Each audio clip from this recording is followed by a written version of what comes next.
Everyone talks about the fear of being perceived, but for Black women, that usually starts in the home, and it usually comes from a narcissistic parent, your mother. Let's talk about it. So there is this whole thing floating around the internet of like fear of being perceived. But what does that mean? Okay, the fear of being perceived is really that you have a fear of people seeing you. You have a fear of standing out. You have a fear of excelling, shining, right? Because you've been shamed for it throughout your life. And I think this is a huge issue for Black women because, especially when you come from an impoverished neighborhood, you get ostracized for being too smart, too pretty, too successful, having too many degrees, talking too white, being proper, buying a house, all of those things. And so what happens is that it causes a contraction in your energy. And I see so many Black women who do not launch, they do not share their gifts, they do not pursue the level of money that they could have, even though they have the smarts, the knowledge, skills, and talent, because of that fear of somebody perceiving you as being successful or too good or too beautiful, right? My best friend has this funny thing with me that she actually hates my glasses, and here's why. I look completely different without them. She has figured out the reason I wear them isn't just because my glasses are cool. It's that when I don't have them on, I'm perceived much differently. Let me explain. Okay, I look like a different person when I go outside with my face out. But because I know it brings me more attention, sometimes that fear of being perceived makes me do this, right? I just wanted to give you a visual example. We do stuff like this in our lives in the smallest ways. I know Black women who have the most banging body and cover it up in big hoodies and big sweatshirts. Why? Because you have a fear of your body being perceived. Some of the smartest Black women in the room do not speak up professionally because they don't want that attention on them because it feels uncomfortable. Here's what I want to tell you, my love. God would not have made you beautiful, talented, smart, and all of these things if he did not want you to use it. But let's really dig into the psychology of why this is hard for you.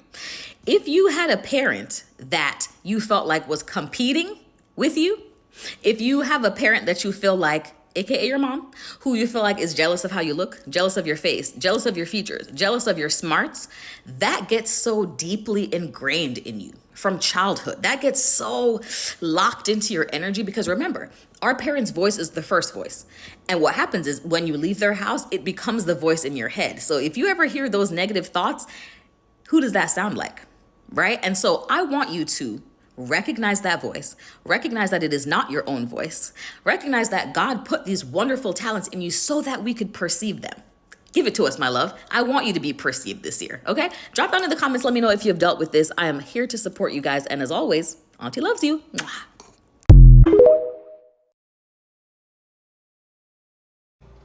Everyone talks about the fear of being perceived, but for Black women, that usually starts. Please go back and watch her full video. I've seen a couple of content creators discuss this, and although some things resonated with me, you broke it down, sis. You broke it all the way down, so it is forever broke, because I needed to hear that in the way that you said that. And, it's only because it confirms something within me that the other day I thought about. And I'm a writer. I wrote a book about 2 years ago called A Grown Woman's Game. And it was basically me reflecting on what it meant to be grown. And I would always hear, you think you grown, from different women in my life.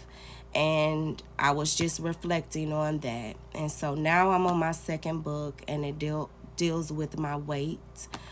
And I've lost some weight while writing this book because I went back, and one thing that came up was this one phrase: you think you cute, don't you?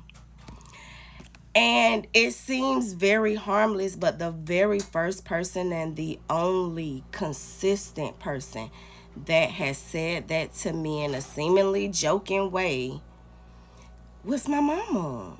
It was like anytime I was at my best, my most happiest, my most confident.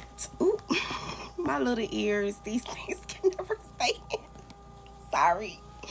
My most confident, she would say that to me, and it would always catch me off guard, Well, now I can't say always because I began to come to expect it and maybe just not show my full happiness or my full feeling of goodness within myself. I wouldn't necessarily show that. I began to hide it and only show it in certain times when I felt safe, basically. And I remember when I was in my 20s and, I got on Facebook when it was, for college students, and I just was at a community college. And people were talking about it, like, get on Facebook or whatever. Like, I almost felt like it was something you had to do. And so it was so open and free that you really just spoke, and I did. But, it got to a point where I was like, oh my God, people see me. They see me. And it was like this feeling of like, no, I'm like, no. So I would stop. I wouldn't really say what is really in my heart, and I rarely do, and even at times when I had a lady the other day, I sat down with her for lunch. We hadn't met, face to face in a few years. And she was like, look at all you've accomplished, blah, blah, blah. And I kind of was like, yeah, and I kept going. She was like, no, Candace, look at what you've accomplished. And I still wanted to rush her off. I wanted to, don't do that to me. Don't put that light on me. Something's gonna happen bad if you put that light on me. And now I'm a mother. I'm a mother of 3 boys. And I think about how when they first learned to walk, and it's like, would I say, oh, you think you could walk now? You think you could walk? Because what would that do when they're first taking their steps?